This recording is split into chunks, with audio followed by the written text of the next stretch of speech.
سنفرغ لكم أيها الثقلان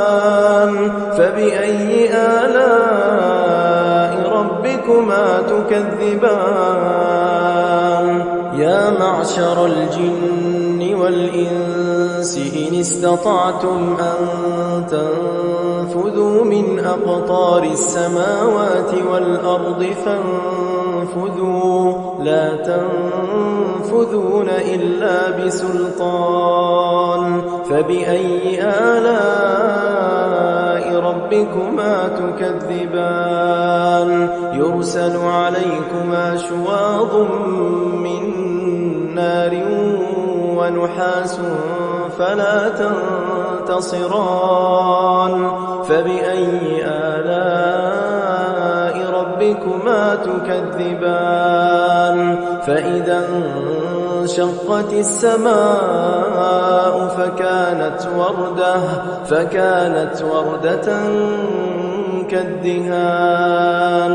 فبأي آلاء ربكما تكذبان فيومئذ لا يسأل عن ذنبه إنس ولا جان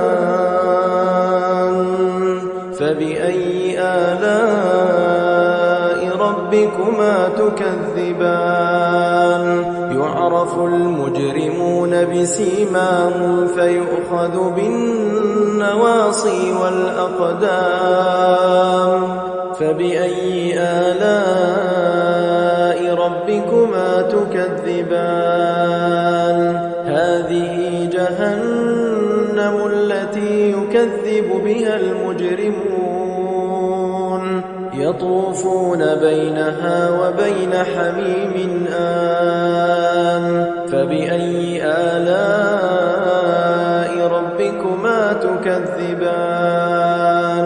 ولمن خاف مقام ربه جنتان فبأي آلاء ربكما تكذبان ذواتا أفنان فبأي آلاء ربكما تكذبان فيهما عينان تجريان فبأي آلاء ربكما تكذبان